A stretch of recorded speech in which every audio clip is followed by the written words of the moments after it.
Chapitre 64. La Parascève, troisième partie. Dans les rues de Jérusalem. Ils sortent du temple où fourmille une foule pour se plonger dans le grouillement des rues où tous les gens courent affairés par les derniers préparatifs de la Pâque, et les retardataires cherchent anxieusement une pièce, un vestibule, n'importe quoi, pour en faire un cénacle pour consommer l'agneau. Il est facile, dans ces conditions, de se rencontrer et de ne pas se reconnaître dans la bousculade continuelle qui fait défiler sous les yeux des visages de tous les âges, de toutes les régions, où il y a des Israélites, où le sang pur d'Israël a contracté, par mélange de sang ou même simplement par mimétisme, des ressemblances avec d'autres races. C'est ainsi que l'on voit des Hébreux de type égyptien, d'autres, avec leurs grosses lèvres, leur nez camus et leur angle facial, semblent provenir de croisements avec les Nubiens, d'autres, aux traits bien dessinés, fins, aux membres grêles, aux yeux vifs, trahissent leur appartenance aux colonies grecques ou des mélanges avec les Grecs, alors que des hommes robustes et de grande taille, au visage plutôt carré, annoncent clairement qu'ils ne sont pas tout à fait étrangers aux latins. Il y en a beaucoup aussi que nous, modernes, nous dirions circassiens ou perses, avec déjà quelque chose qui rappelle les yeux mongols ou indiens dans le visage très blanc des premiers et le visage olivâtre des seconds. Un beau kaléidoscope de visages et de vêtements. L'œil en est fatigué au point qu'il finit facilement par regarder sans voir. Mais ce qui échappe à l'un est remarqué par l'autre. Il est donc compréhensible que ce qui échappe au maître, toujours un peu absorbé en lui-même quand on le laisse en paix, sans l'interroger, est remarqué par l'un ou l'autre de ceux qui sont avec lui. Et les apôtres, les plus voisins de Jésus, se montrent ce qu'ils voient et chuchotent entre eux en faisant des commentaires, très humains, sur les personnes qu'ils se montrent. Un de ces commentaires salés sur un ancien disciple qui passe raide, feignant de ne pas les voir, est remarqué par Jésus. « Pour qui dites-vous ces paroles ?» demande-t-il. « Pour ce balourd-là, indique Jacques de Zébédée. Il a feint de ne pas nous voir, et il n'est pas le seul à agir ainsi. Pourtant, quand tu devais le guérir et qu'il te cherchait, alors il savait te voir. Qu'il attrape la pustule maligne. Jacques, c'est avec ces sentiments que tu es à côté de moi et que tu te prépares à consommer l'agneau. En vérité, tu es plus incohérent que lui. Lui s'est séparé franchement quand il a senti qu'il ne pouvait pas faire ce que je disais. Toi, tu restes, mais tu ne fais pas ce que je dis. N'es-tu pas peut-être plus pécheur que lui? Jacques rougit à en être congestionné et, mortifié, se retire en arrière de ses compagnons. « C'est que cela fait mal de les voir agir ainsi, maître, » dit Jean pour aider son frère qui a reçu les reproches. « Notre amour se révolte de voir leur manque d'amour. » « Oui, mais croyez-vous les amener à l'amour en agissant ainsi? Impolitesse, paroles méchantes, insultes n'ont jamais amené au point où l'on devrait amener un rival ou quelqu'un qui pense autrement. C'est la douceur, la patience, la charité, la persévérance malgré tous les refus qui finissent par obtenir un résultat. Je comprends votre cœur qui souffre de ne pas me voir aimer, et je partage vos sentiments, mais je voudrais vous savoir, vous voir plus surnaturel dans vos actions et dans vos moyens pour me faire aimer. Allons, Jacques, viens ici. Ce n'est pas pour te mortifier que j'ai parlé. Comprenons-nous, aimons-nous, au moins entre nous, mes amis. Il y a déjà tant d'incompréhension et de douleur pour le Fils de l'homme. Jacques, rasséréné, revient à côté de lui. Il marche un moment en silence, puis Thomas explose en une exclamation de tonnerre. « Pourtant, c'est vraiment une honte !»« Quoi ?» demande Jésus. « Mais la lâcheté d'un si grand nombre. Maître, ne vois-tu pas combien font semblant de ne pas te connaître ?» Et qu'est-ce que cela fait? Est-ce que leur manière de faire changera un iota de ce qui est écrit de moi? Non, ce n'est que pour eux que changera ce qui pourrait être écrit. Car dans les livres éternels, il pouvait être dit d'eux, les bons disciples, alors qu'on écrira ceux qui ne furent pas bons, ceux pour qui ne servit à rien la venue du Messie. Parole redoutable, vous savez, plus que celle de Adam avec Ève pécha. Parce que moi, je puis annuler ce péché, mais je ne pourrai pas annuler le reniement du Verbe sauveur. Tournons de ce côté. Moi, je m'arrêterai avec les frères, avec Simon, Pierre et Jacques, dans le faubourg d'Ophel. Judas de Simon restera aussi, mais Simon le Zélote, Jean et Thomas iront au Gethsémani prendre les sacs. Pierre, encore fâché, dit « Oui, ainsi Jonas n'avalera pas son agneau de travers. » Les autres rient. « Bon, bon, ne t'étonne pas s'il a peur. Demain, ce pourrait être toi. »« Moi, maître, il est plus facile que la mer de Galilée devienne du vin que moi j'ai peur, » assure Pierre. Et pourtant, l'autre soir, ô Simon, tu ne paraissais pas très courageux dans l'escalier du palais de Chouza, dit caustique Judas de Kériote, sans beaucoup d'ironie, mais assez sarcastique pour piquer Pierre. C'est parce que je craignais pour le Seigneur que j'étais agité, moi, pas pour autre chose. Bien, bien, souhaitons-nous de n'avoir jamais peur pour ne pas faire piètre figure, hein, répond Judas de Kériote en lui frappant l'épaule de la main d'un air protecteur et mauvais. À d'autres moments, sa manière de faire aurait déchaîné une réaction, mais Pierre, depuis le soir précédent, est en admiration devant Judas et supporte tout de lui. Jésus dit que Philippe et Nathanaël, avec André et Matthieu, aillent au palais de Lazare dire que nous arrivons. Ces derniers se séparent et les autres avancent avec Jésus. Les disciples, sauf Étienne et Isaac, vont avec les apôtres envoyés au palais. Au faubourg d'Ophel, nouvelle séparation. Ceux qui sont envoyés au Gethsémani y vont rapidement avec Isaac.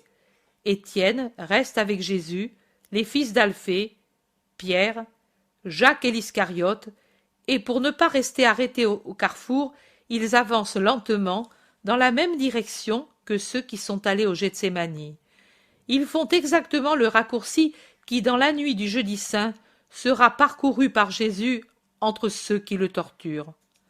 Maintenant, vers midi, le chemin est désert. Une toute petite place, avec une fontaine ombragée par un figuier qui ouvre ses feuilles tendres sur le miroir d'une eau tranquille, se rencontre après quelques pas. « Voilà Samuel d'Analia, » dit Jacques d'Alphée, qui doit bien le connaître. Le jeune homme va entrer dans la maison avec l'agneau.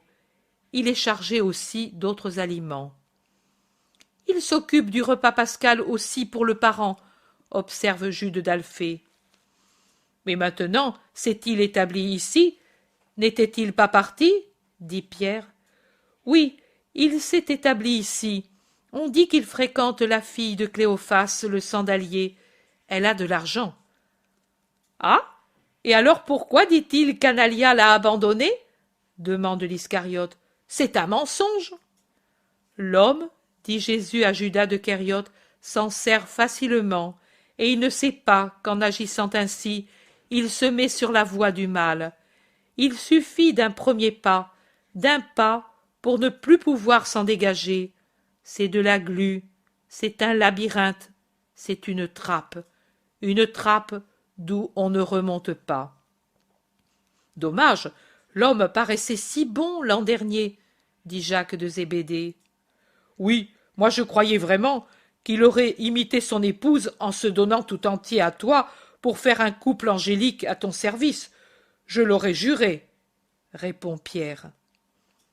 Mon Simon, ne jure jamais de l'avenir d'un homme, il n'y a rien de plus incertain. Aucun élément qui existe au moment du serment ne peut être une garantie de certitude. Il y a des criminels qui deviennent saints, et il y a des justes ou des gens qui semblent l'être qui deviennent criminels, lui répond Jésus.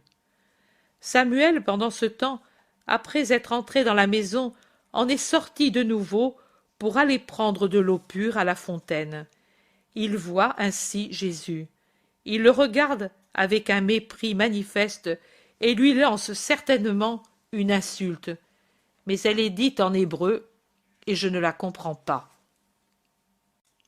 L'Iscariote se précipite en avant, lui saisit un bras et le secoue comme un arbre dont on veut faire tomber les fruits mûrs. « Est-ce ainsi que tu parles au maître ? Ô pécheur, par terre, à genoux, tout de suite. Demande-lui pardon, langue souillée d'ordures de porc. Par terre, ou je te mets en morceaux. » Il est terrible dans sa violence subite, le beau Judas. Son visage s'altère et fait peur. C'est inutilement que Jésus essaie de le calmer. Tant qu'il ne voit pas le blasphémateur à genoux dans la terre boueuse qui entoure la fontaine, il ne ralentit pas la pression. « Pardon !»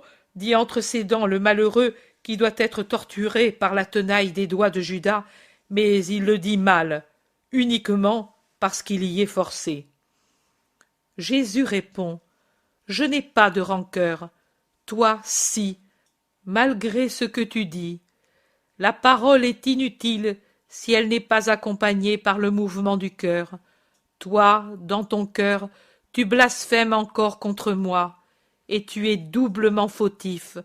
En effet, tu m'accuses et tu me hais, pour un motif dont, au fond de ta conscience, tu sais qu'il n'est pas vrai, et parce que c'est toi seul qui as manqué à ton devoir. Pas Analia, pas moi, mais je te pardonne tout. Va et fais en sorte de redevenir honnête et agréable à Dieu. Laisse-le, Judas. Je pars, mais je te hais. Tu m'as enlevé Analia, et je te hais. Tu te consoles pourtant avec Rebecca, la fille du sandalier, et tu t'en consolais encore du temps où Analia était ton épouse et où, malade, elle ne pensait qu'à toi. J'étais veuf, je pensais l'être déjà, et je cherchais une épouse. Maintenant je reviens vers Rebecca parce que... Analia ne veut pas de moi, s'excuse Samuel qui voit ses manigances découvertes. Judas Iscariote termine. Et parce que Rebecca est très riche, laide comme une sandale éculée, et vieille comme une semelle perdue sur un sentier, mais riche, oh riche. Et il rit sarcastique alors que l'autre s'enfuit. Comment le sais-tu? Demande Pierre. Oh, il est facile de savoir où sont les filles à marier et l'argent. Pierre en sueur supplie. Bien, allons-nous par le sentier, maître. Cette place est un vrai four. Là, il y a de l'ombre et de l'air. Ils vont lentement, attendant le retour des autres. La ruelle est déserte. Une femme sort d'une porte et vient se prosterner en pleurant aux pieds de Jésus. Qu'as-tu? Maître, tu es déjà purifié? Oui. Pourquoi le demandes-tu? Parce que je voulais te dire, mais tu ne peux pas t'en approcher. Ce n'est qu'une pourriture. Le médecin le dit infecté. Après Pâques, j'appellerai le prêtre et Inon l'accueillera. Ne dis pas que je suis coupable. Moi, je ne savais pas. Il a travaillé plusieurs mois à Joppé et il est revenu dans cet état, en disant qu'il s'était blessé. J'ai employé les baumes et les lavages avec les aromates, mais cela n'a servi à rien. J'ai consulté un herboriste, il m'a donné des poudres pour le sang. J'ai éloigné les enfants, j'ai mis son lit à part, car je commençais à comprendre. Le mal a empiré. J'ai appelé le médecin. Il m'a dit « Femme, tu connais ton devoir et moi le mien. C'est une plaie de luxure. Sépare-le de toi. Moi, je le séparerai du peuple et le prêtre d'Israël. » Il aurait dû y penser quand il offensait Dieu, toi et lui-même. Maintenant qu'il expie. J'ai obtenu son silence jusqu'après les azymes, mais si tu avais pitié du pécheur, de moi qui l'aime encore, et des 5 enfants innocents. Que veux-tu que je fasse? Ne penses-tu pas qu'il a péché, et qu'il est juste qu'il expie? Si, ô Seigneur, mais tu es la vivante miséricorde. Toute la foi dont une femme est capable se manifeste dans sa voix, dans son regard, dans son attitude de femme agenouillée, les bras tendus vers le Sauveur. Et lui, qu'a-t-il dans le cœur? Le découragement. Que veux-tu qu'il ait d'autre, Seigneur? Il suffirait d'un sentiment de repentir surnaturel, de justice, pour obtenir la pitié. De justice? Oui, dire « j'ai péché, ma faute mérite cela, et bien davantage, mais à ceux que j'ai offensés, je demande pitié. » Moi je la lui ai déjà donnée. Toi, Dieu, donne-la lui, je ne puis te dire d'entrer. Tu vois que moi, je ne te touche pas non plus. Mais si tu veux, je vais l'appeler, et du haut de la terrasse, je le ferai parler. Oui. La femme, la tête dans l'entrée de la maison, appelle à haute voix. Jacob, Jacob, monte sur le toit, montre-toi, ne crains pas. L'homme, au bout d'un moment, se montre au parapet de la terrasse, un visage jaunâtre, bouffi, la gorge bandée, une main bandée, une ruine d'homme corrompu. Il regarde avec des yeux aqueux du malade de maladies ignobles. Il demande « Qui me veut ?» Jacob, il y a le Sauveur. La femme ne dit rien de plus, mais elle semble vouloir hypnotiser le malade, lui transmettre sa pensée.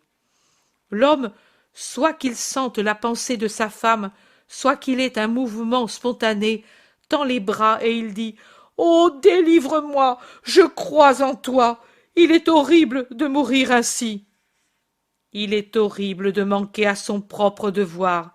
Tu ne pensais pas à elle, pas à tes enfants? Pitié, Seigneur, pour eux, pour moi, pardon, pardon. Et il s'abat en pleurant sur le muret, les mains bandées, dépassant avec tout le bras qui reste découvert à cause des manches qui sont remontées, souillées déjà par les pustules toutes proches, enflées, repoussant. L'homme dans cette position semble une marionnette macabre, une dépouille jetée là, déjà sur le point de se décomposer. Il fait peine à voir et donne la nausée. La femme pleure, toujours agenouillée dans la poussière. Jésus semble attendre encore un mot. Finalement, il descend entre les sanglots. « Je gémis près de toi, dans la contrition de mon cœur. Promets au moins qu'eux ne souffriront pas de la faim, et puis je m'en irai résigné à l'expiation. Et toi, sauve mon âme, Sauveur béni, elle au moins, elle au moins. Oui, je te guéris, à cause des innocents, pour te donner la possibilité de te montrer juste. Tu comprends? Rappelle-toi que le Sauveur t'a guéri. Dieu, selon la façon dont tu répondras à cette grâce, te pardonnera tes fautes. Adieu. Paix à toi, femme. Et il s'en va presque en courant à la rencontre de ceux qui viennent du Gethsémani, sans même se laisser arrêter par les cris de l'homme qui se sent et se voit guéri, ni par ceux de sa femme. Prenons cette ruelle pour ne pas passer de nouveau par là, dit Jésus, après s'être rassemblé avec les autres. Ils prennent une ruelle misérable, si étroite que l'on a du mal à passer deux à la fois, et si un âne y passe avec un bât, il n'y a plus qu'à se coller au mur comme un timbre-poste. C'est la pénombre à cause des toits qui se touchent presque, la solitude, le silence et des odeurs nauséabondes. Ils s'en vont en file comme un défilé de moines tout le long de la ruelle misérable.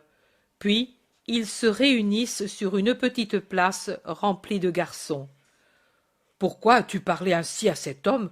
Tu ne le fais jamais » demande Pierre curieux. « Parce que cet homme sera un de mes ennemis, et cette faute, à venir, aggravera celle qu'il a déjà. »« Et tu l'as guéri ?» demandent tous stupéfaits.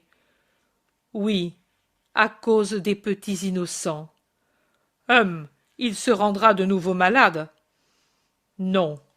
Pour la vie du corps, après l'épouvante et la souffrance qu'il a eue, il fera attention. Il ne se rendra plus malade. »« Mais il péchera contre toi, dis-tu. Moi, je l'aurais fait mourir. »« Tu es un pécheur, Simon de Jonas. »« Et toi, tu es trop bon, Jésus de Nazareth, » réplique Pierre. Ils disparaissent dans une rue centrale, et je ne vois plus rien. Remarque personnelle. Aussi bien l'homme guéri que Samuel, je les reconnais. Le premier est celui qui, pendant la Passion, frappa Jésus à la tête avec un caillou.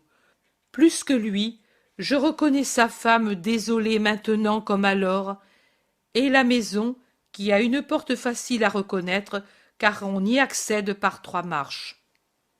Et de même, sous le voile de haine qui le transforme, je reconnais en Samuel le jeune homme qui a tué sa mère d'un coup de pied pour pouvoir aller frapper le maître avec une matraque. Chapitre 65. La Parascève, 4e partie. Le repas pascal avec Lazare. Quand Jésus entre dans le palais, je le vois envahi par une foule de serviteurs venus de Béthanie, tout occupés aux préparatifs. Lazare, étendu sur un lit, est très souffrant. Il salue d'un pâle sourire son maître qui se hâte vers lui et qui se penche, tout affectueux sur son lit en demandant « Tu as beaucoup souffert, n'est-ce pas, mon ami, avec les secousses du char ?»« Beaucoup, maître, » répond Lazare épuisé au point que d'évoquer ce qu'il a éprouvé, il en a les larmes aux yeux. « C'est ma faute, pardonne-moi. » Lazare prend une des mains de Jésus et la porte à son visage. Il la passe sur sa joue décharnée, la baise et murmure « Oh, ce n'est pas ta faute, Seigneur, et je suis tellement content que tu fasses la Pâque avec moi, ma dernière Pâque. Si Dieu le veut, malgré tout, tu en feras encore beaucoup, Lazare, et toujours ton cœur sera avec moi. Oh, moi je suis fini, tu me réconfortes, mais c'est fini, et cela me désole. » Il pleure. « Tu le vois, Seigneur, Lazare ne fait que pleurer, » dit Marthe avec pitié. « Dis-lui de ne pas le faire, il s'épuise. » La chair a encore ses droits. La souffrance est pénible, Marthe, et la chair pleure. Elle a besoin de ce soulagement. Mais l'âme est résignée, n'est-ce pas, mon ami? Ton âme de juste fait volontiers la volonté du Seigneur. Oui, mais je pleure parce que toi, ainsi persécuté, tu ne pourras m'assister à ma mort. J'ai horreur, j'ai peur de la mort. Si tu étais là, je n'aurais pas tous ces sentiments. Je me réfugierais dans tes bras, et je m'endormirais ainsi. Comment ferais-je à mourir sans réagir contre l'obéissance à cette redoutable volonté? Allons, ne pense pas à ces choses. Tu vois, tu fais pleurer tes sœurs. Le Seigneur t'aidera si paternellement que tu n'auras pas peur. La peur, ce sont les pécheurs qui doivent l'avoir. Mais toi, si tu peux venir, tu viendras à mon agonie. Promets-le-moi. Je te le promets. Cela et davantage encore. Pendant qu'on fait les préparatifs, raconte-moi ce que tu as fait ce matin. Jésus, assis sur le bord du lit, avec dans ses mains une des mains décharnées de Lazare, raconte par le menu tout ce qui est arrivé jusqu'à ce que Lazare, épuisé, s'assoupisse. et Jésus ne le quitte pas même alors. Il reste immobile pour ne pas troubler ce sommeil réparateur, en faisant signe que l'on fasse le moins de bruit possible, si bien que Marthe, après avoir apporté à Jésus de quoi se restaurer, se retire sur la pointe des pieds, en abaissant le lourd rideau et en fermant la porte massive. Le bruit de la maison, tout en mouvement, s'atténue ainsi en un bourdonnement à peine sensible. Lazare dort.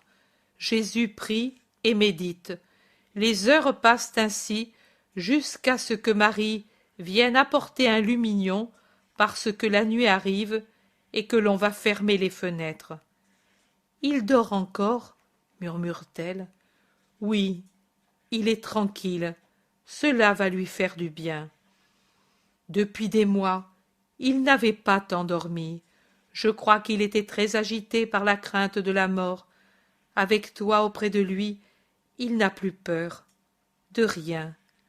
Il a de la chance, lui. Pourquoi, Marie? Parce qu'il pourra t'avoir près de lui en mourant. Mais moi? Pourquoi pas toi? Parce que tu veux mourir, et bientôt. Et moi, qui sait quand je mourrai? Fais-moi mourir avant toi, maître. Non, tu dois me servir encore pendant longtemps. Et alors, j'ai raison de dire que Lazare a de la chance. Les bien-aimés auront tous de la chance comme lui, plus que lui. Qui sont-ils? Les purs, n'est-ce pas?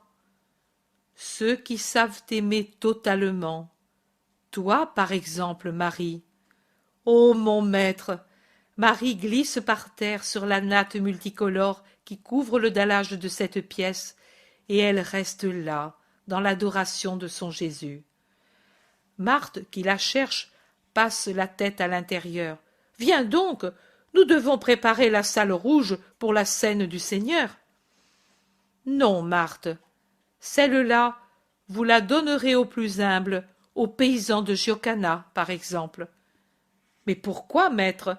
Parce que les pauvres sont autant de Jésus et que je suis en eux. Honorez toujours le pauvre que personne n'aime, si vous voulez être parfait. Pour moi, vous préparerez dans l'atrium, en tenant ouvertes les nombreuses portes qui donnent en son intérieur. Tous me verront, et moi je verrai tout le monde. Marthe, pas trop satisfaite, objecte. Mais toi, dans un vestibule, cela n'est pas digne de toi. Va, va, fais ce que je te dis. C'est très digne de faire ce que le maître conseille. Marthe et Marie sortent sans faire de bruit, et Jésus reste patiemment pour veiller l'ami qui repose. Les scènes sont toutes en train. La répartition des hôtes n'est guère juste du point de vue humain, mais elle est faite d'un point de vue supérieur, de manière à donner honneur et amour à ceux que le monde néglige habituellement. Ainsi, dans la splendide royale salle rouge, dont la voûte est soutenue par 2 colonnes de porphyre rouge entre lesquelles on a dressé la longue table, sont assis les paysans de Giocana avec Margiam, Isaac et d'autres disciples pour arriver au nombre requis.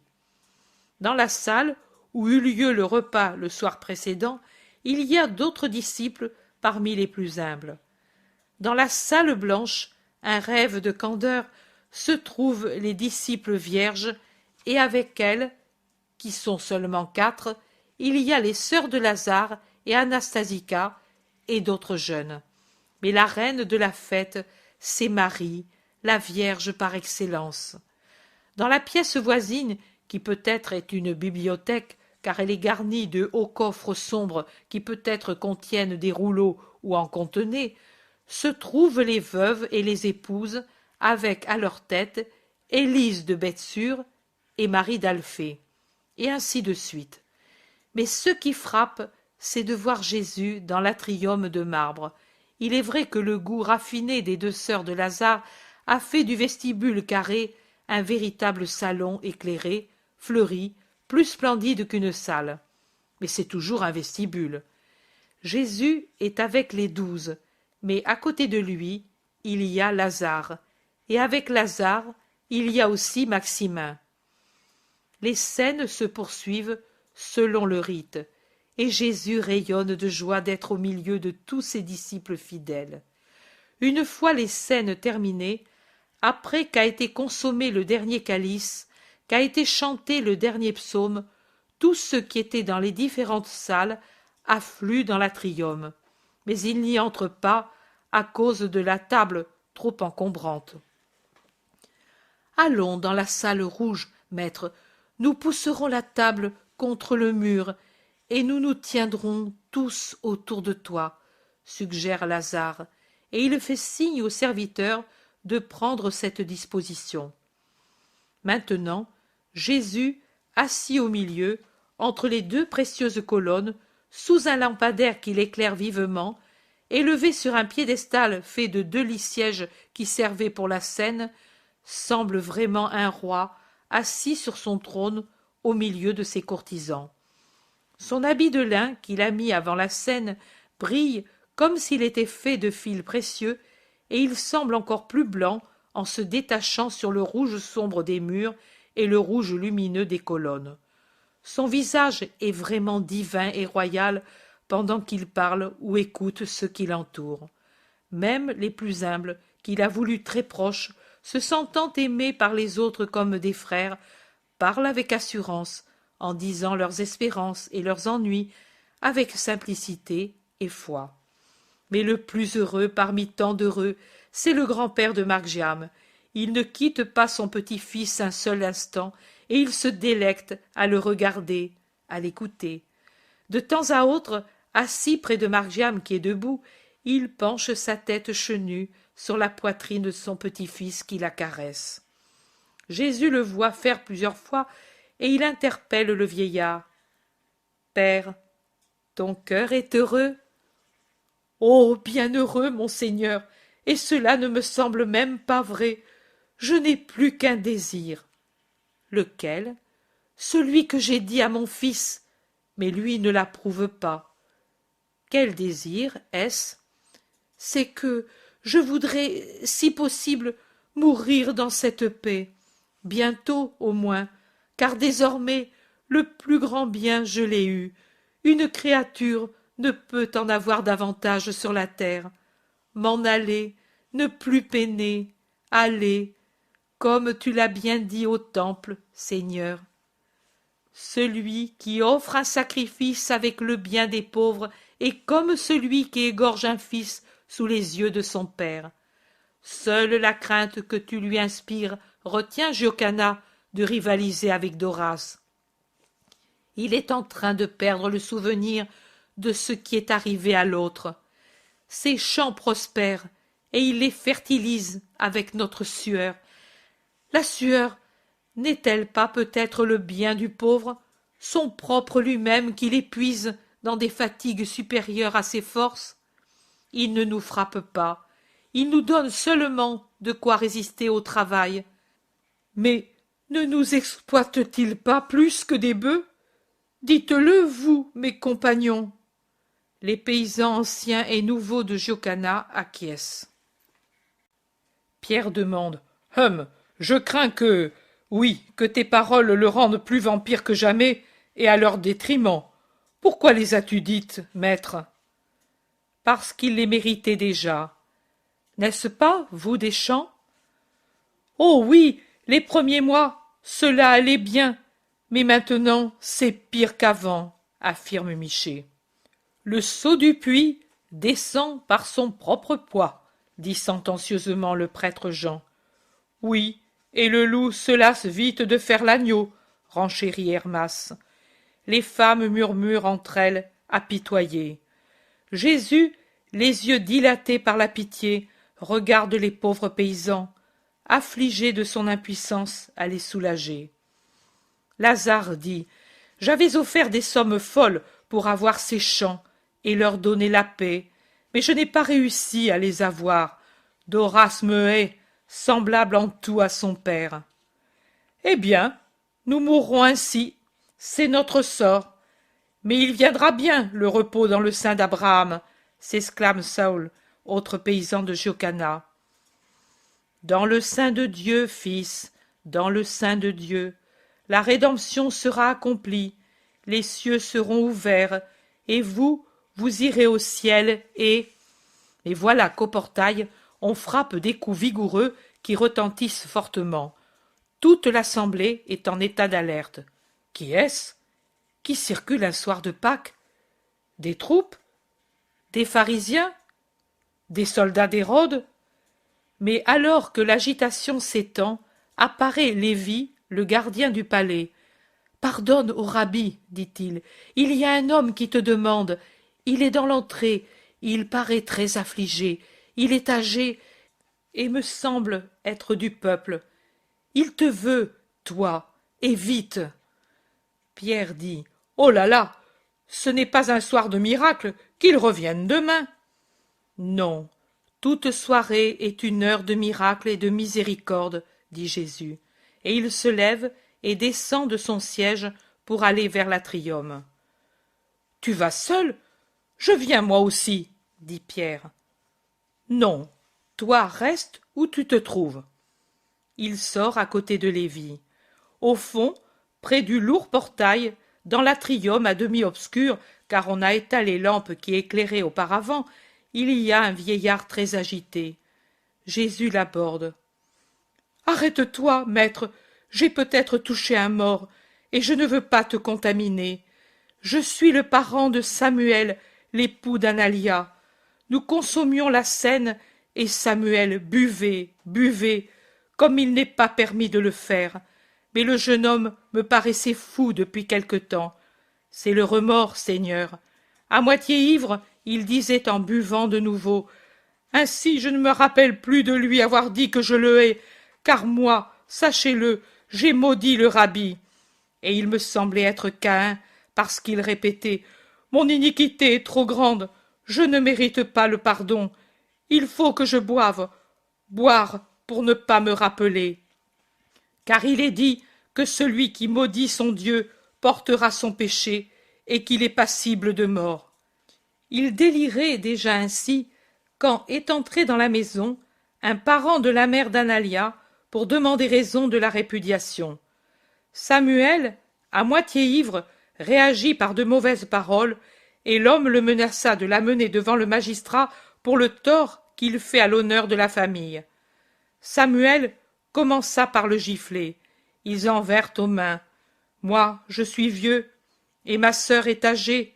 Le serviteur et la servante sont âgés. Que pouvions-nous faire, nous quatre, et les deux filles, les sœurs de Samuel? Nous pouvions crier, essayer de les séparer, rien de plus. Et Samuel prit la hache à l'aide de laquelle nous avions préparé le bois pour l'agneau, et il en asséna un coup sur la tête de l'autre. Il ne lui fendit pas la tête, car il frappa avec le revers, pas avec la lame, mais l'autre chancela en gargouillant, et tomba. Nous n'avons plus crié, pour ne pas attirer les gens. Nous nous sommes barricadés dans la maison, atterrés. Nous espérions que l'homme reviendrait à lui en lui jetant de l'eau sur la tête. Mais il gargouille, certainement il va mourir. Par moments, il semble déjà mort. Je me suis enfui pour t'appeler à un de ces moments. Demain, peut-être avant, les parents vont chercher l'homme, et chez nous, car ils savent certainement qu'il est venu, et ils vont le trouver mort. Et Samuel, selon la loi, sera tué. Seigneur, Seigneur, le déshonneur est déjà sur nous. Mais cela, non. Pitié pour ma sœur, Seigneur.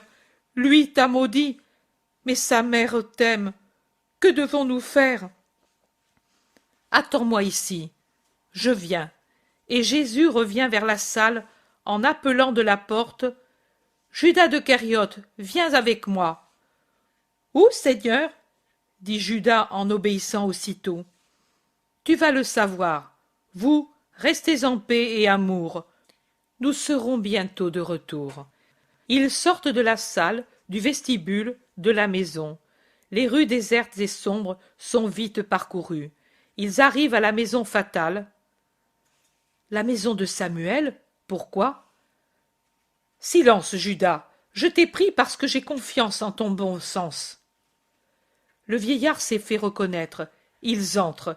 Ils montent à la pièce du cénacle où on a traîné celui qui a été frappé. Un mort? Mais, maître, nous allons nous contaminer. Il n'est pas mort. Tu vois qu'il respire et tu entends qu'il râle. Maintenant, je vais le guérir. Mais il a un coup à la tête. Ici, il y a eu un crime. Qui l'a frappé? Et le jour de l'agneau? Judas est terrifié. C'est lui, dit Judas en montrant Samuel qui s'est jeté dans un coin, pelotonné sur lui-même, plus mourant que le mourant lui-même, râlant de terreur comme l'autre râle dans l'agonie. Un pan de son manteau sur la tête pour ne pas voir et n'être pas vu. Tous le regardent avec horreur, à l'exception de la mère qui, à l'horreur de l'homicide, unit le déchirement pour son fils coupable et condamné d'avance par la loi de fer d'Israël. Tu vois à quoi conduit un premier péché?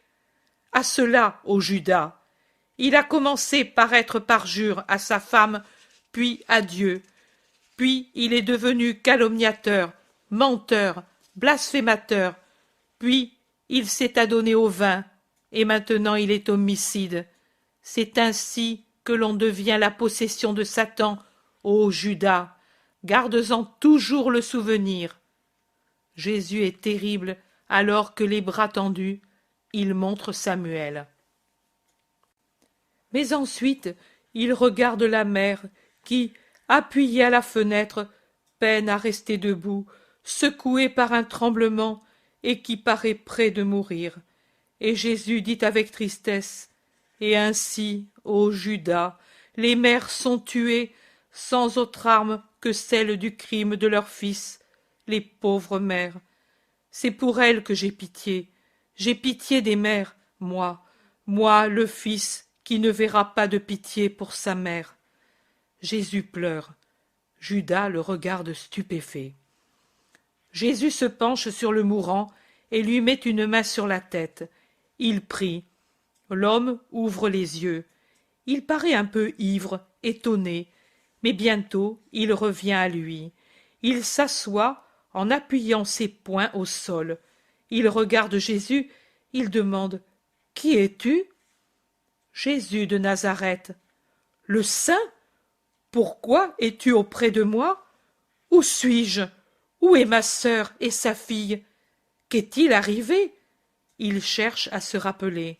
« Homme, tu m'appelles saint ? Tu me crois donc tel ? Oui, Seigneur, tu es le Messie du Seigneur. Ma parole est donc sacrée pour toi ? Oui, ô Seigneur. » Alors Jésus se dresse debout. Il est imposant. Alors moi, comme maître et comme Messie, je t'ordonne de pardonner. Tu es venu ici et tu as été insulté.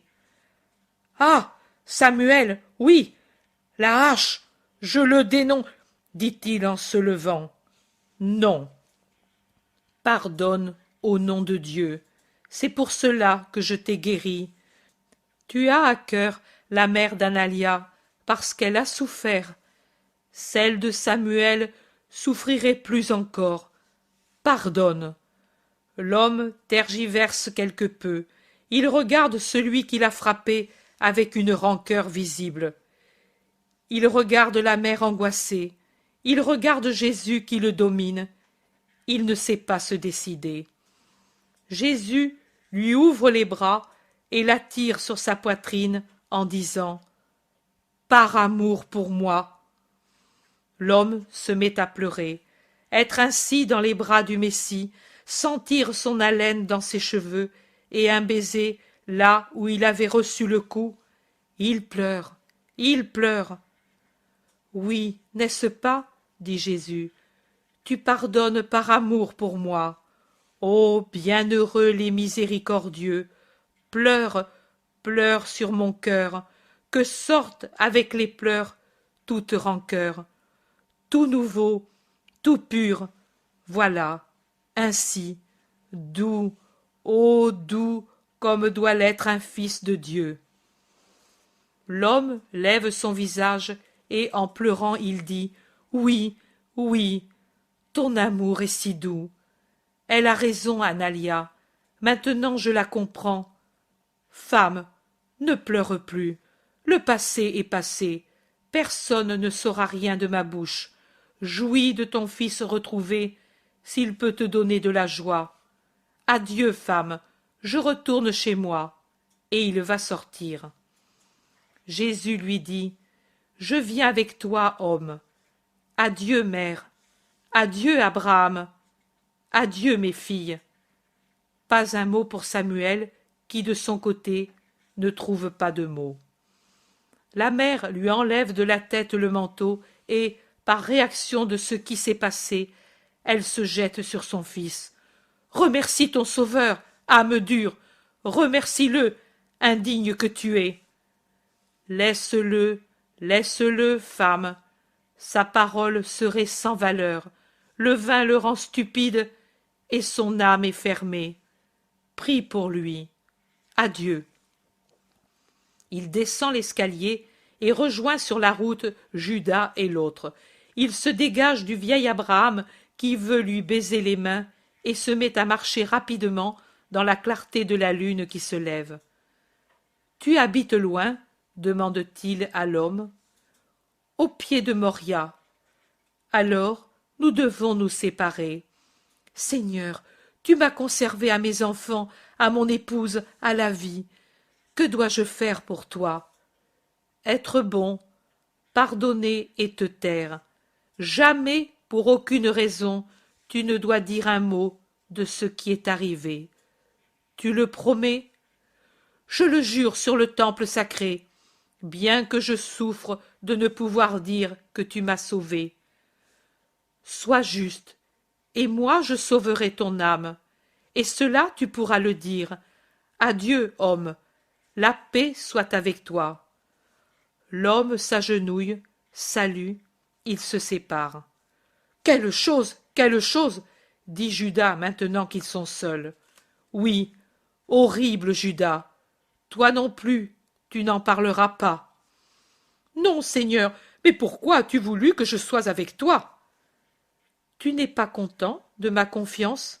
Oh, tellement, mais parce que je voulais que tu réfléchisses à quoi peut conduire le mensonge, le désir de l'argent, l'ivrognerie et les pratiques mortes d'une religion dépourvue de sentiments et de pratiques spirituelles.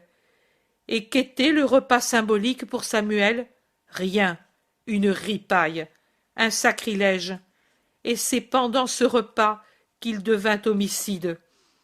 Beaucoup dans l'avenir seront comme lui, avec le goût de l'agneau sur la langue, non pas de l'agneau né d'une brebis, mais de l'agneau divin. Ils s'en iront vers le crime. Pourquoi cela? Comment cela? Tu ne te le demandes pas? Mais moi, je te le dis quand même, parce qu'ils auront préparé cette heure par beaucoup d'étourderies au commencement, par entêtement ensuite. Souviens-toi de cela, Judas. Oui, maître, et qu'allons-nous dire aux autres? Qu'il y avait quelqu'un très gravement malade. C'est la vérité. Il tourne rapidement par une route, et je les perds de vue. Chapitre 66.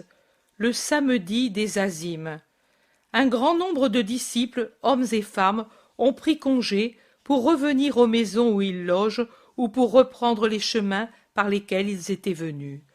Dans le splendide après-midi de cette fin d'avril, il reste à la maison de Lazare les disciples proprement dits, et particulièrement ceux qui sont le plus voués à la prédication, c'est-à-dire les bergers, Hermas et Étienne, le prêtre Jean, Timon, Hermasté, Joseph d'Emmaüs, Salomon, Abel de Bethléem de Galilée, Samuel et Abel de Corosaïne, Agape, Azer et Ismaël de Nazareth, Élie de Corosaïne, Philippe d'Arbéla, Joseph le passeur de Tibériade, Jean d'Éphèse, Nicolaï d'Antioche. Il reste des femmes, en plus des disciples connus, Analia, Dorca, la mère de Judas, Myrta, Anastasica, les filles de Philippe. Je ne vois plus Myriam de Jaïr, ni Jaïr lui-même. Peut-être est-il retourné où il logeait. Il circule lentement dans les cours ou sur la terrasse de la maison, alors qu'autour de Jésus, qui est assis près du lit de Lazare, se trouvent presque toutes les femmes et toutes les anciennes disciples. Elles écoutent Jésus, qui parle avec Lazare, décrivant les pays traversés au cours des dernières semaines avant le voyage pascal. « Tu es arrivé juste à temps pour sauver le bébé, » commente Lazare, après le récit du fort de César et de Philippe, en montrant le poupon qui dort heureux dans les bras de sa mère. Et Lazare ajoute « C'est un bel enfant. Femme, fais-le-moi voir de près. » Dorca se lève et, silencieuse mais triomphante, elle offre son bébé à l'admiration du malade. Un bel enfant, vraiment beau, que le Seigneur le protège et le fasse croître en force et en sainteté. Et fidèle à son Sauveur, s'il ne devait pas l'être à l'avenir, je le voudrais mort, même maintenant, tout, mais qu'après avoir été sauvé, il ne soit pas ingrat envers le Seigneur, dit Dorca fermement en revenant à sa place. Le Seigneur arrive toujours à temps pour sauver, dit Myrta, mère d'Abel de Bethléem. Le mien n'était pas moins proche de la mort, et de quelle mort que le bébé de Dorca, mais lui est arrivé et il l'a sauvé. Quelle heure terrible! Myrta pâlit encore à se souvenir. Alors tu viendras à temps aussi pour moi, n'est-ce pas, pour me donner la paix, dit Lazare en caressant la main de Jésus. Mais n'es-tu pas un peu mieux, mon frère? Demande Marthe. Depuis hier, tu me sembles plus soulagé. Oui, et je m'en étonne moi-même. Peut-être Jésus. Non, mon ami, c'est que j'ai versé en toi ma paix. Ton âme en est saturée, et cela assoupit la souffrance des membres. C'est un décret de Dieu que tu souffres. Et que je meure, dis-le aussi. Eh bien, que soit faite sa volonté comme tu l'enseignes. Désormais, je ne demanderai plus la guérison, ni de soulagement. J'ai tant eu de Dieu, et il regarde involontairement Marie, sa sœur, qu'il est juste que je donne ma soumission en échange de pareils biens. Fais davantage, mon ami, c'est déjà beaucoup de se résigner et de supporter la douleur, mais toi, donne-lui une valeur plus grande. Laquelle, mon Seigneur? Offre-la pour la rédemption des hommes. Je suis un pauvre homme, moi aussi, maître, je ne puis aspirer à être un rédempteur. Tu le dis, mais tu es dans l'erreur. Dieu s'est fait homme pour aider les hommes, mais les hommes peuvent aider Dieu. Les œuvres des justes seront unies aux miennes à l'heure de la rédemption. Des justes qui sont morts depuis des siècles, de ceux qui vivent maintenant ou qui vivront dans l'avenir. Toi, unis-leur les tiennes dès maintenant. C'est si beau de s'unir à la bonté divine, d'y ajouter ce que nous pouvons donner de notre bonté limitée, et de dire « Moi aussi, ô Père, je coopère au bien de mes frères ». Il ne peut pas y avoir d'amour plus grand pour le Seigneur et pour le prochain que de savoir souffrir et mourir pour donner gloire au Seigneur et salut éternel à nos frères. Se sauver soi-même, c'est peu, c'est un minimum de sainteté. Il est beau de sauver, de se donner pour sauver, de pousser l'amour jusqu'à se rendre un brasier d'immolation pour sauver. Alors l'amour est parfait, et très grande sera la sainteté de celui qui est généreux. Comme c'est beau tout cela, n'est-ce pas, mes sœurs? Dit Lazare avec un sourire de rêve sur son fin visage. Marthe, émue, approuve d'un signe de tête. Marie, qui est assise sur un coussin au pied de Jésus, dans sa pose habituelle d'humble et ardente adoratrice, dit Peut-être que c'est moi qui coûte ces souffrances à mon frère. Dis-le-moi, Seigneur, pour que mon angoisse soit complète. » Lazare s'écrie. « Non, Marie, non, moi, je devais mourir de cela. Ne te transperce pas le cœur. » Mais Jésus, sincère jusqu'au bout, dit. « Certainement que oui. Moi, j'ai entendu ton bon frère dans ses prières, dans ses palpitations. Mais cela ne doit pas te donner une angoisse qui t'alourdisse, mais au contraire, le désir de devenir parfaite à cause de ce que tu as coûté. Et réjouis-toi, réjouis-toi, car, pour t'avoir, Lazare t'a arraché au démon. »« Non, pas moi, toi, maître. » Pour t'avoir arraché au démon, il a mérité de Dieu une future récompense grâce à laquelle parleront de lui les nations et les anges. Et comme pour Lazare, ils parleront d'autres hommes et surtout d'autres femmes qui, par leur héroïsme, ont arraché sa proie à Satan. « Qui est-ce ? Qui est-ce » demandent les femmes curieuses, et peut-être que toutes espèrent qu'il s'agit d'elles, chacune pour son compte. Marie de Juda ne parle pas. Mais elle regarde le Maître. Jésus aussi la regarde. Il pourrait la garder dans l'illusion. Il ne le fait pas. Il ne la mortifie pas, mais il ne l'illusionne pas. Il répond à toutes « Vous le saurez au ciel ». La mère de Judas, qui vit dans une angoisse continuelle, demande « Et si quelqu'une ne réussit pas malgré son désir, quel sera son sort ?» Celui que son âme mérite par sa bonté. Le ciel? Mais, ô Seigneur, une femme, une sœur ou une mère qui ne réussit pas à sauver ceux qu'elle aime et qui les voit damnés, pourrait-elle posséder le paradis tout en étant au paradis? Ne crois-tu pas qu'elle n'aura jamais de joie, puisque la chair de sa chair, le sang de son sang auront mérité la damnation éternelle? Moi, je pense qu'elle ne pourra pas jouir en voyant celui qu'elle aime en proie à une peine atroce. Tu es dans l'erreur, Marie. La vue de Dieu, la possession de Dieu sont les sources d'une béatitude tellement infinie qu'il ne subsiste pas de peine pour les bienheureux.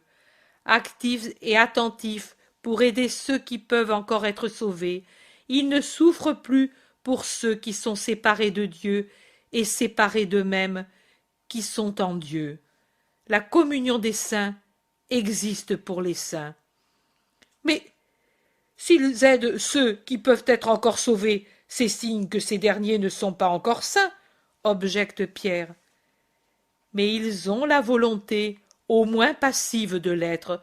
Ceux qui sont saints en Dieu aident même dans les besoins matériels pour faire passer ceux qui n'ont qu'une volonté passive à une volonté active. Me comprends-tu? Oui et non. Voici un exemple. Si moi j'étais au ciel et si je voyais, supposons, un mouvement fugitif de bonté chez Élie le pharisien, admettons, que ferais-je? Tu te servirais de tous les moyens pour accroître ces bons mouvements. Et si cela ne servait à rien, ensuite, quand lui serait damné, tu t'en désintéresserais. Et si, comme il l'est maintenant, il était tout à fait digne de damnation, mais m'était cher, chose qui ne sera jamais, que devrais-je faire?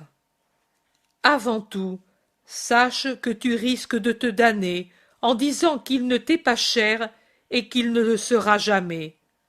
Ensuite, sache que si tu étais au ciel tout un avec la charité, tu prierais pour lui, pour son salut, jusqu'au moment de son jugement. Il y aura des esprits sauvés au dernier moment après une vie de prière pour eux.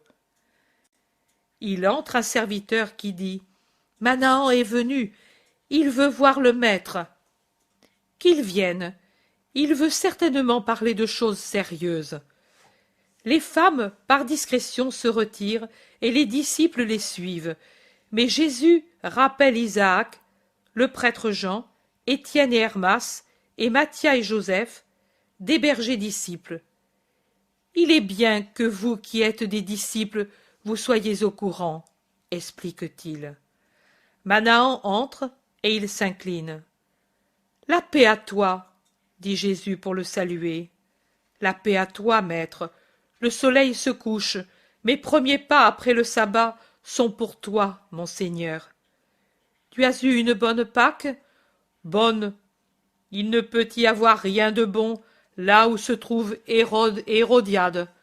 J'espère que c'est la dernière fois que j'ai mangé l'agneau avec eux. Même si je dois en mourir, je ne resterai plus longtemps avec eux. Je crois que tu fais une erreur. Tu peux servir le maître en restant, objecte l'Iscariote. C'est vrai, et c'est cela qui m'a retenu jusqu'à présent. Mais quelle nausée!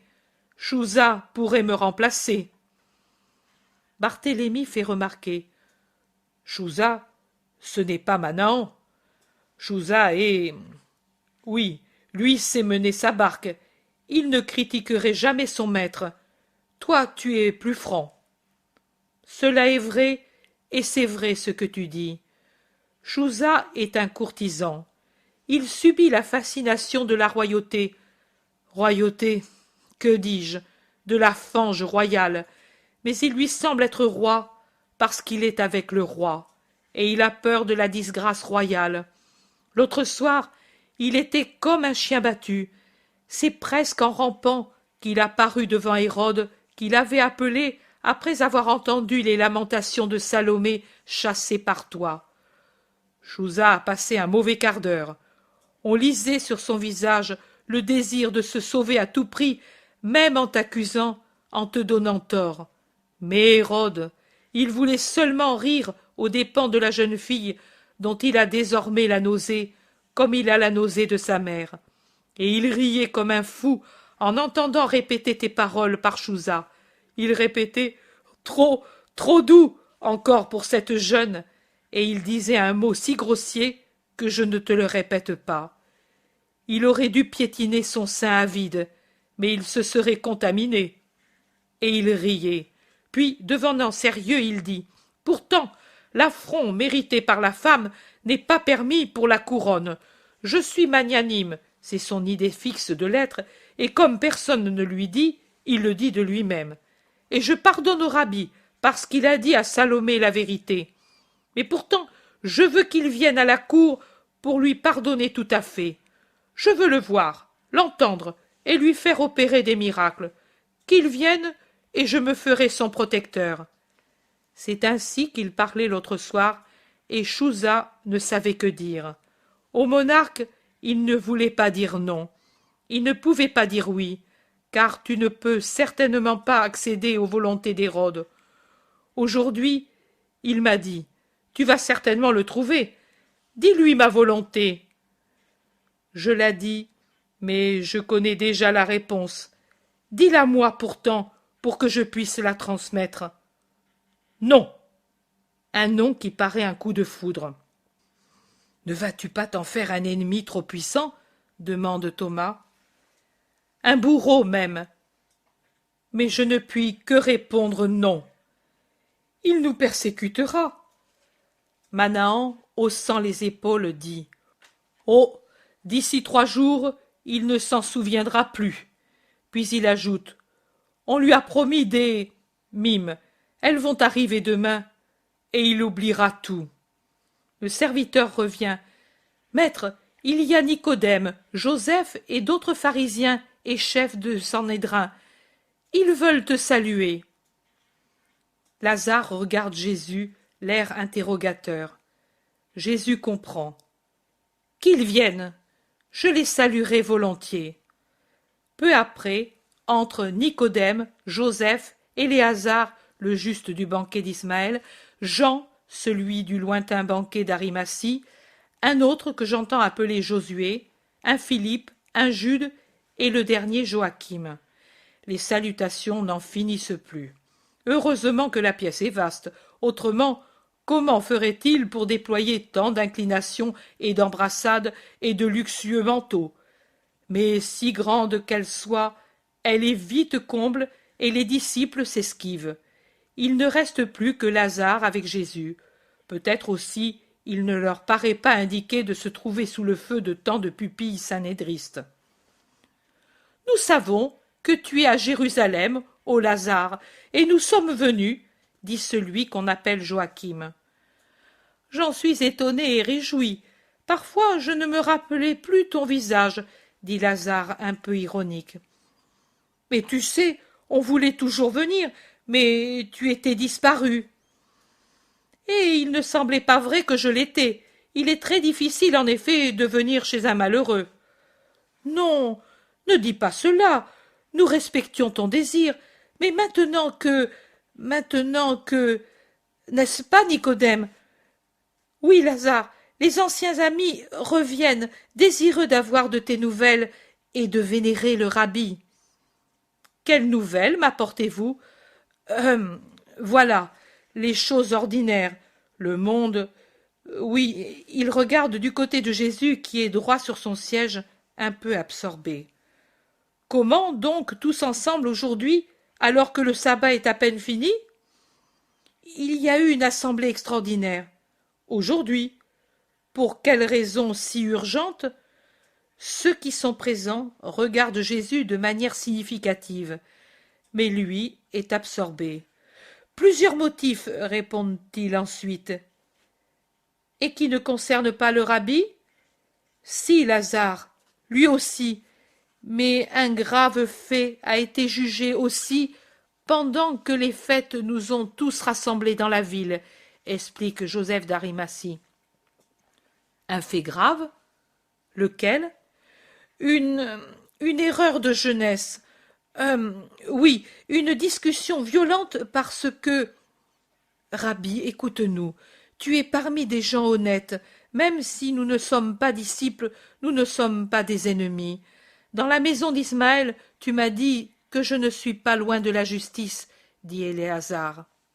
C'est vrai, et je le confirme. Jean dit, et moi, je t'ai défendu au banquet de Joseph contre Félix. Cela est vrai aussi. Et eux pensent comme nous. Nous avons été convoqués aujourd'hui pour décider, et nous ne sommes pas contents de ce qui a été décidé, car le plus grand nombre l'a emporté contre nous. Toi qui es sage plus que Salomon, écoute et juge.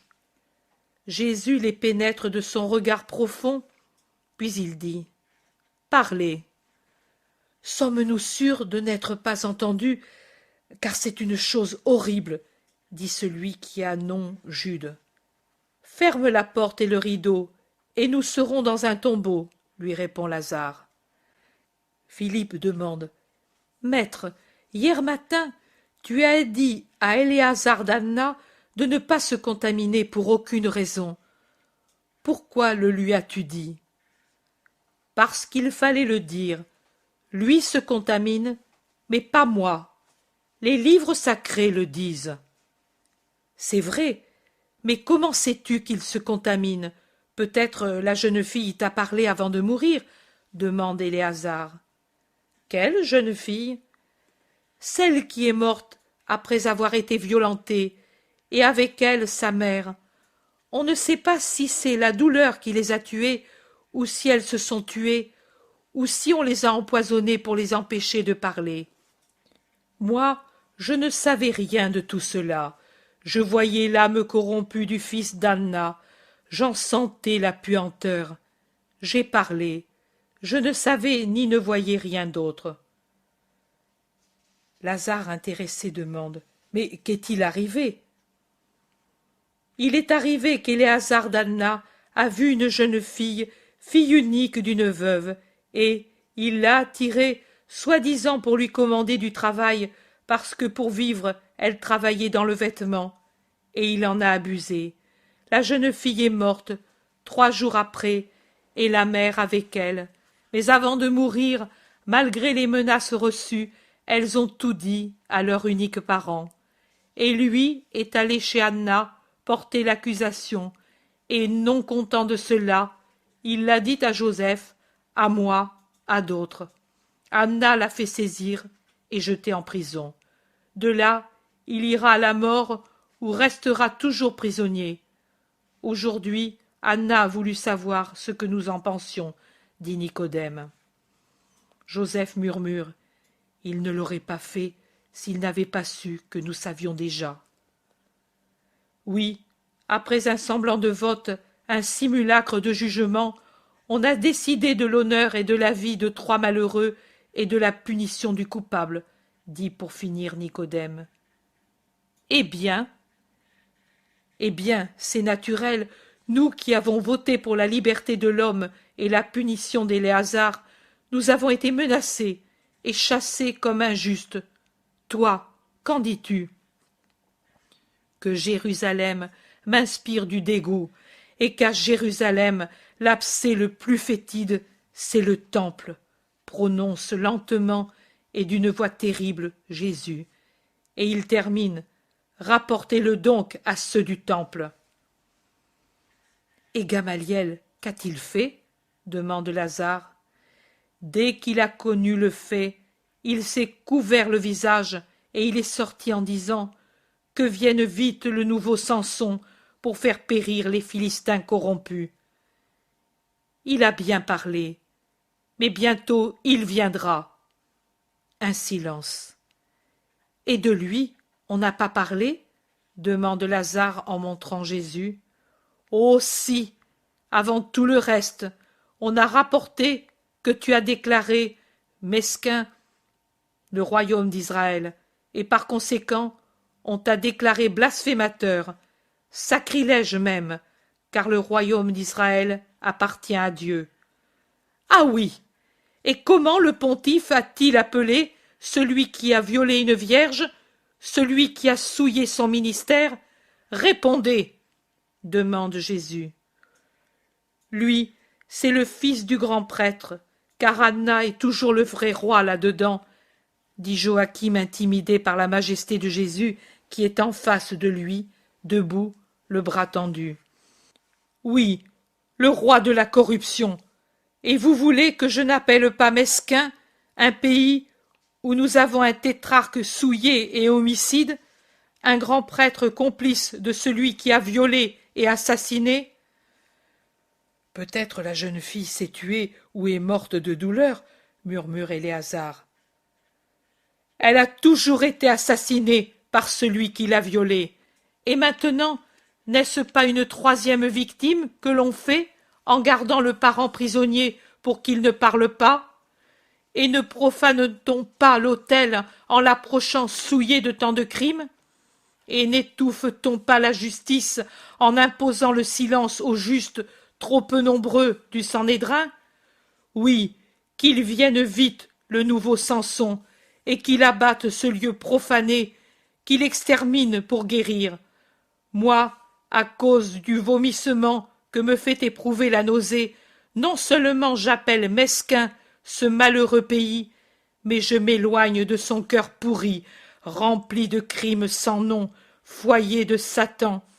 Je pars, non par peur de la mort, je vous montrerai que je n'ai pas peur, mais je pars parce que ce n'est pas mon heure, et pour ne pas donner des perles aux pourceaux d'Israël, mais pour les apporter aux humbles disséminés dans les masures, les montagnes, les vallées des pays pauvres, là où encore on sait croire et aimer, s'il y a quelqu'un pour l'enseigner, là où il y a des esprits sous des vêtements grossiers, alors qu'ici les tuniques et les manteaux sacrés, et plus encore l'éphod et le rational, servent à couvrir d'immondes charognes et à dissimuler des armes homicides.